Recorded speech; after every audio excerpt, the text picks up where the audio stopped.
तीर्थंकर प्रभु आदिनाथ मुनिनाथ, आदि व्याधि अजमज मिटे तुम पद में मम्मा।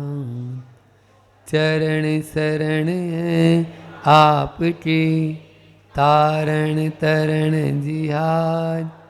भवदधि तट तट ले चलू, करुणा कर जिन राज। बोली मंडी भामोरा के बड़े बाबा आदिम तीर्थंकर आदिनाथ भगवान की, मूनलाइट 8008 श्री चंदा प्रभु भगवान की, संत शिरोमणि आचार्य गुरुवर विद्यासागर जी महामुनि राज की, परम पूज्य मुनि श्री 108 दुर्लभ सागर जी महाराज की, पूज्य मुनि श्री 108 निरंजन सागर जी महाराज की, पूज्य मुनि श्री 108 संधान सागर जी महाराज की जय। चलो बाद में करना, प्रवचन चल रहा है ना, बाद में कर लेंगे। महाराज जी प्रवचन सुनो। तीर्थंकर प्रकृति का बंध कैसे होता है, यह हम प्रतिदिन 16 कारण भावनाओं के माध्यम से जान रहे हैं। 16 कारण भावनाओं को भाने से तीर्थंकर प्रकृति का तो बंध होता ही है, साथ में ही हमें जीवन में कैसे जीना है, आगे हम मोक्ष मार्ग में कैसे बढ़ सकते हैं, इन बातों का भी ज्ञान इन्हीं भावनाओं के माध्यम से होता है। जिस प्रकार से सोना होता है ना, तो सोना को तपाया जाता है। 16 बानी का सोना बोलते हैं, 16 बार उसको तपाते हैं। उसी प्रकार ये 16 प्रकार बताए गए हैं जिनके माध्यम से हमें तीर्थंकर प्रकृति का आश्रय हो सकता है। इनमें से दर्शन विशुद्धि को अनिवार्य बताया, शेष उसके साथ में भजनीय है, हो भी सकती है, नहीं भी हो सकती है। कोई एक भावना या सब 15 भावना भी हो सकती है, कोई 2 भी हो सकती है, इस तरह से। तो यह प्रतिदिन अपन एक एक भावना पर जो चर्चा कर रहे हैं, कल अपन ने नाणम पयासम, ज्ञान ही प्रकाशक है, अभीक्ष्ण ज्ञानोपयोग की चर्चा अपन ने की थी। स्व का और पर का दोनों को प्रकाशित करने वाला वह ज्ञान है। वह ज्ञान जो हमें अंधेरे से उजाले की ओर लेकर जाए, वह ज्ञान जो हमें अर्थ से परमार्थ की ओर लेकर जाए, वह ज्ञान जो हमें पदार्थ से हटाकर परमात्मा तक पहुँचाए, वह ज्ञान कल हमने उसके बारे में विचार किया, मंथन किया, चिंतन किया कि किस प्रकार से हम अपने ज्ञान का सदुपयोग करें ताकि उसके दुरुपयोग से बच सकें। पाप और कसाय, इनके माध्यम से हम अपने जो व्रत होते हैं उनमें दोष लग जाते हैं। पापों से बचने का नाम ही तो व्रत है। इसलिए अगर व्रतों को अंगीकार किया है तो हमें अपनी कसाई में भी मंदता लाना होगा। धीरे धीरे ही सही, कसाई में मंदता लाना होगा। कसाई में मंदता नहीं लाएंगे तो उन व्रतों में जरूर निश्चित रूप से दोष लगता है। आज अपन संवेग की बात करते हैं।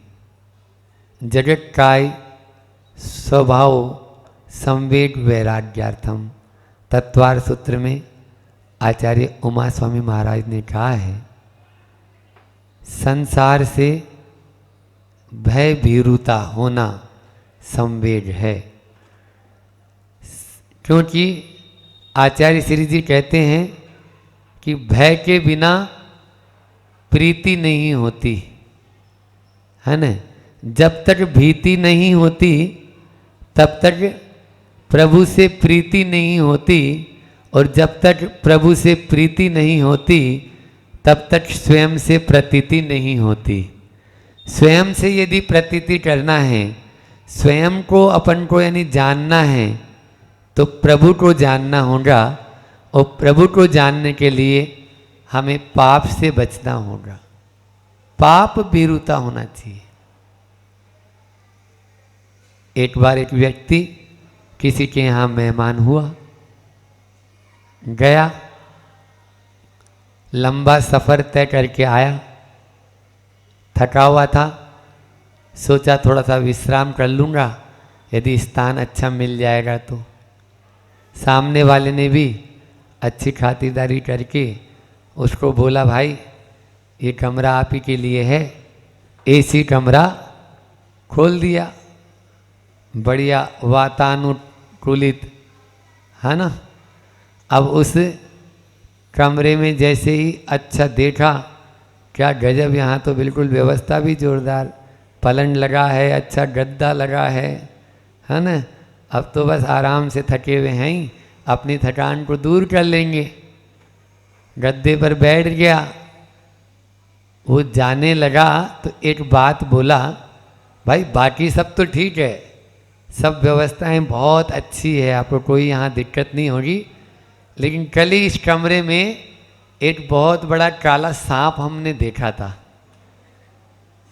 कल ही इस कमरे में हमने एक काला सांप देखा था। अब बोलो नींद आएगी? अरे नींद तो छोड़ो, हल्की सी झपकी भी आएगी तो वही नजर आएगा, कहीं आ तो नहीं गया है। ये है संवेग भावना। जिस प्रकार से हम बाहरी उस सांप से डर रहे हैं, उस सांप के लिए तो हम इतना चिंतित हो रहे हैं। पूरी थकान भी है, नींद भी आ रही है, अनुकूलताएं भी है, लेकिन फिर भी सो नहीं रहे हैं। फिर क्यों हम पंचेंद्रिय के विषयों में लिप्त होकर अपने आप को खो रहे हैं? संवेग, जागृति लाना होगा आपको। तो फिर महाराज जी क्या संसार से आप एक तरफ तो बोलते हैं कि भयभीत तो होना ही नहीं चाहिए, सम्यक दृष्टि तो वैसे भी भय से रहित रहता है, और आज उपदेश ही भय का दे रहे हो, तो ये तो आपकी ही कथनी में अंतर हो गया है ना। तो वहाँ सम्यक दृष्टि जो सप्त भय विमुख का बताया है, वही बात यहाँ पर भी है। वो 7 भयों से तो यानी जो है ना, संसार में जो लोग रहते हैं ना, उनसे तो वो डरेगा, लेकिन उनसे नहीं डरेगा। जो संवेग भावना वाला है, सम्यक दृष्टि है, वो संसार के लोगों से नहीं डरेगा, लेकिन संसार से डरेगा। क्योंकि संसार कष्ट में है, संसार दुख में है, संसार मेरे लिए है नहीं, है उपादेय नहीं है, ये उसको यानी चिंता रहेगी। तो संवेग भावना का अर्थ यही है कि हमें संसार से डरना है। समझ में आ रहा है? संसार में भय है, संसार में कहीं पर भी सुख नहीं है। आज महाराज जी ने बताया ना, अभी दुखों की चर्चा चल रही है, तो कहीं पर भी जाओ दुख ही दुख मिलेंगे, चाहे शारीरिक दुख, चाहे मानसिक दुख, चाहे काल्पनिक दुख, परिस्थिति जन्य दुख। तो ये दुख हमेशा हमारे साथ में चलते ही रहते। इसलिए इन दुखों से यदि बचना है तो संसार से भय भीरु बनो, कि मुझे इस संसार को छोड़ना है, मुझे इस संसार में कष्ट है। छाया में कौन जाता है? जो धूप से पीड़ित हो। जो अपने आप को धूप से पीड़ित मानेगा ही नहीं, वो क्या छाया में जाएगा? आज के तथाकथित जो संसारी जीव हैं, उनकी दुर्दशा यही है, वो अपने आप को रोगी मान ही नहीं रहा, वो अपने आप को पीड़ित मान ही नहीं रहा। वो तो खाओ पियो और मौज उड़ाओ, ईट ड्रिंक एंड बी मेरी। कल किसने देखा? ये जो कंसेप्ट आ गया है, ये आपको संसार से भय नहीं दिलाएगा, ये आपको यानी जो है ना संसार से पार भी नहीं लगाएगा। इसलिए हमें संवेग भावना के ऊपर चिंतन करना है। प्रसम, संवेग, अनुकंपा और आस्तिक्य, ये चारों सम्य दृष्टि के लक्षण बताए आचार्य उमा स्वामी महाराज ने। हाँ, यदि ये चार नहीं है उसमें तो सम्य दृष्टि ही नहीं है। तो संवेग गुण जो है वो सम्य दृष्टि का मूल अलंकार है, भूषण है, गुण है, उसका आभूषण है। इसलिए संवेग होना बहुत अनिवार्य है। आज जो है इसकी बहुत ज़्यादा कमी आ गई है। तो संवेग होगा तभी हम अपने आप को मोक्ष मार्ग में, वैराग्य में आगे बढ़ा पाएंगे। इसलिए हम ये नहीं कह रहे हैं कि आप केवल मात्र अपने आप में निराशावादी बन जाएं।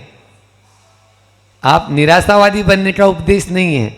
यहाँ पर उपदेश है कि जब आप किसी चीज़ से बिन जानते दोष गुणन को कैसे तजिए गई, आप जब तक जानेंगे नहीं तब तक उसको छोड़ेंगे नहीं। और छोड़ने के लिए आपको संवेग आपके भीतर होना बहुत ज़रूरी है। इसलिए संवेग होए, इष्टानिष्ट की कल्पना हम कर लेते हैं, राग द्वेष करते हैं, संयोग वियोग में दुखी हो जाते हैं। ये हमारे मन की परिणति है, ये हमारे मन की परिणति है। जो अभी इष्ट है वही थोड़ी सी देर बाद में अनिष्ट लगने लगता है। आप देखिए सम्मेद शिखर जी जाते हैं, ठंडी के मौसम में वंदना करते हैं, वहाँ ठंड वैसे ही पड़ती है। तो प्रातःकाल जो गर्म कपड़े या ओढ़ के जाते हैं पहाड़ पर, वही जब ऊपर पहुंच जाते हैं और धूप होने लगती है, अब क्या बोलो? जब नीचे से चढ़ना शुरू किए थे तब आपके लिए वो इष्ट था, और अब वापस ढोना उसके लिए भारी पड़ रहा है। किसी के भी कंधे पे डालना चाहते हो कि भैया ये जो खोला है ये उठा के उसके ऊपर डाल दे, क्योंकि वो बहुत भारी लगने लगता है। जो रसगुल्ला आपको शुरू में रस दे रहा है, बाद में वही प्लीज एक और ले लीजिए, बोले नहीं भैया उल्टी हो जाएगी, अभी तक तो सुलटी हो रही थी, अभी तक तो सुलटी हो रही। ये कल्पना हमारी है इनमें। इसलिए संवेग भावना का मतलब इतना ही है कि हमें इष्टानिष्ट कल्पना से दूर होना है, हमें संयोग वियोग में स्थिर होना है, हमें राग द्वेष से रहित होना है। तब हम संसार से भीरू हो पाएंगे, संसार से बच पाएंगे, संसार में भी रहकर। अब देखो, आपको संसार से भागकर कहीं जाना है क्या? आप ये सोचो कि हम संसार से भागकर कहीं ऐसे स्थान पर चले जाएं जहां ये सब चीज़, ये दंड फंद होए ही नहीं। हो सकता है कभी? नहीं हो सकता, 3 काल में नहीं हो सकता। आपको संसार से भागना नहीं है, संसार से में रहकर जागना है। अभी स्थिति हमारी सोए हुए हैं हम। जगत में रहना, जगत रहना। बुंदेलखंडी में कहते हैं ना जगत रहना। भैया सोइयो नहीं, हाँ जगत रहियो, ऐसे ही बोलते हो ना। तो जगत में रहना है, जगत रहना है, तब संवेग भावना हमारी सार्थक हो जाएगी। इसलिए भागना कहाँ भाग कर जाएंगे? जग में रहते जग से न्यारे, अतएव झुके तव चरणों में, जग के माणिक मोती सारे। बोलते हो या नहीं बोलते हो? क्यों बोलते हैं? क्योंकि वो संसार में हैं लेकिन संवेग भावना से ओतप्रोत हैं।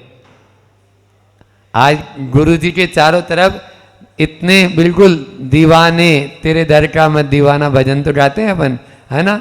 उनके चारों तरफ ऐसे दीवाने बने हुए हैं। क्यों? क्योंकि उनके अंदर में संवेग ऐसा, यानी रोम रोम से झलकता है उनका।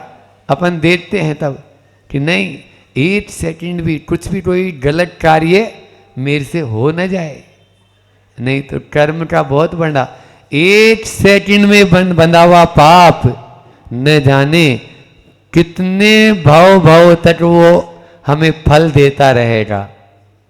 अकेले पारसनाथ का ही देख लो आप, तो बांधा तब बिल्कुल मिनटों का था, केवल मिनटों का, लेकिन 10 भाव तक वह पीछा नहीं छोड़ा उनका, 10 भाव तक।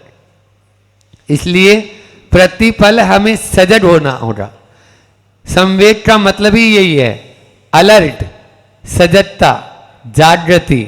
आप जागृत रहेंगे तो पाप से बच जाएंगे, और सो गए तो कब सांप आ जाएगा पता नहीं। वो सांप अब आपको बता ही रहे थे।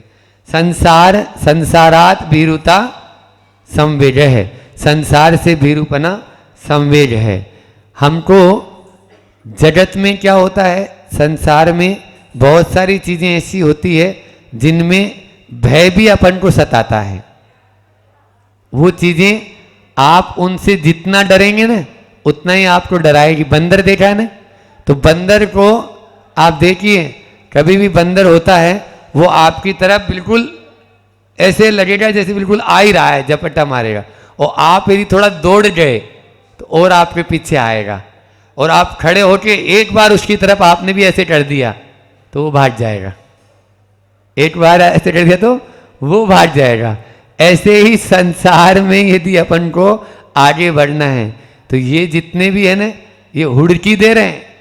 एक बार ऐसा हुआ, एक नौकर था, वो नौकर अपने सेठ जी को बोलता है कि अब बहुत हो गया सेठ जी, अब बहुत हो गया, अब मेरी तनख्वाह बढ़ाइए आप, बहुत हो गया। तो वो बोला नहीं तो, सेठ जी ने बोला नहीं तो। अब फिर उसके बाद में नहीं तो वो चुपचाप हो गया, अपना कुछ नहीं काम करने लगा। फिर 10-5 दिन बाद में फिर सेठ जी अब तो बिल्कुल तनख्वाह बढ़ाई दो मेरी, अब बिल्कुल ऐसा हो गया है, वो हो गया है, ये हो गया है। नहीं तो फिर अपने काम में लग गया। अब फिर तीसरी बार तो अब मेरी शादी भी हो गई, मेरे बच्चे भी हुए हैं, ऐसा मेरी तनख्वाह बढ़ा दो। बोले नहीं तो। अब इसके बाद वो झटक के वही बोलता है नहीं तो उसी तनख्वाह में काम करूंगा आपके यहाँ। नौकर बोलता है नहीं तो सेठ जी उसी तनख्वाह में काम करूंगा आपके यहाँ। ये संसार की हालत है। वो नहीं तो बोलता है, ये मन जो है ना इसी तरह से करता है। नहीं तो उस मन को बोल दो नहीं तो फिर वो मन भी बोलता है नहीं तो महाराज मैं आपको छोड़ के कहाँ जाऊंगा, आप जैसा रत्नत्रय से पावन है औदारिक तन है। जैसे मान लीजिए हमने कोई त्याग किया तो वो बोलता है नहीं तो, कोई भी मान लीजिए उपवास किया नहीं तो हम भी बोल देते नहीं तो बेटा देख लेना। तो नहीं तो करने के बाद में फिर लास्ट में वो मन भी बोल देता है महाराज आपको छोड़ के मैं कहीं नहीं जाऊंगा, ऐसा शरीर कहाँ मिलेगा मुझे इतने पावन। तो ये स्थिति है। संवेग अपन को यही दर्शाता है कि संसार में नहीं तो करने वाले बहुत मिलेंगे, मन भी मिलेगा आपका भी, लेकिन आपको उससे भीरू नहीं होना है। हमें संसार वालों से भीरू नहीं होना है, संसार से भीरू होना है। संसारात भीरुता संवेग है। आचार्यों ने ये कहा है, ऐसा नहीं कि संसार में रहने वालों, यहाँ पंचमी विभक्ति है तो इसलिए संसार से भीरू होना हमको।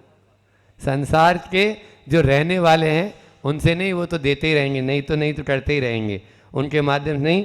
आज का एक हाइकू लेकर अपनी वाणी को विराम दूंगा, जो आज के इस संवेग भावना पर आचार्य श्री का बहुत ही अच्छा, बहुत सटीक हाइकू है और बहुत ही गजब का हाइकू है और पूरा समय सार है। ये समझ लो आप, तो समय सार की 435 गाथाएं हैं, कोई सी भी गाथा उठा लेना, अंत में निचोड़ ये हाइकू आएगा।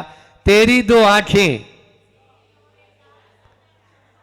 तेरी और हजार सतर्क हो जा।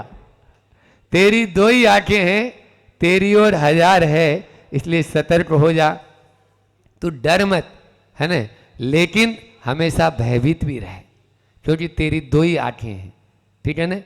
एक बार ऐसा हुआ कि एक, हमें तो कहानियाँ तो याद आ जाती है। एक बार ऐसा हुआ कि जो एक विद्यार्थी था, सब विद्यार्थियों को बोला कि कल आप लोग एक एक लोटा या ये कोई सामान लाना, दूध लाना। अध्यापक, पहले गुरुकुल का जमाना था, लेकिन ध्यान रखना कोई देतना नहीं चाहिए, लेकिन कोई देतना नहीं चाहिए। एक व्यक्ति जो सबसे सिंसियर बालक था क्लास का, बहुत भोला, वो खाली हाथ आया तो गुरुजी ने बोला क्या हुआ, तुम लेके नहीं आए दूध? बोले नहीं, वो आपने बोला था कोई देना नहीं चाहिए, मैंने सोचा कि और कोई देखे नहीं देखे, मैं देख रहा हूँ, और संसार में भगवान तो देख ही रहा है, इसलिए तेरी दो आंखें तेरी और हजार, अपन केवल दो आंखों से देख रहे हैं, इसलिए अपन सतर्क नहीं हो पा रहे हैं। आंख मूंद कर जैसे भय त्याग दूध पिलाओ पिए आपदा नहीं देखता, वहां पूजा में बोलेंगे अभी 10 लक्षणों में कि वो जो है आंखें मूंद करके और दूध पी रहा है और बाद में उसके ऊपर लट पड़ता है, और क्या होगा? तो वही स्थिति हमारी होगी। इसलिए यदि हम संसार से भीरू नहीं हो पाएंगे तो संसार में ही गोते खाते रहेंगे, और संसार से भीरू हो जाएंगे तो एक दिन संसार से हम भी पार हो जाएंगे। इस सम्वेक भावना का इतना ही अर्थ है, और भी अर्थ है फिर कभी बात करेंगे, आज इतना ही रखते हैं। बोलिए अहिंसा परमो धर्म की। मैं आप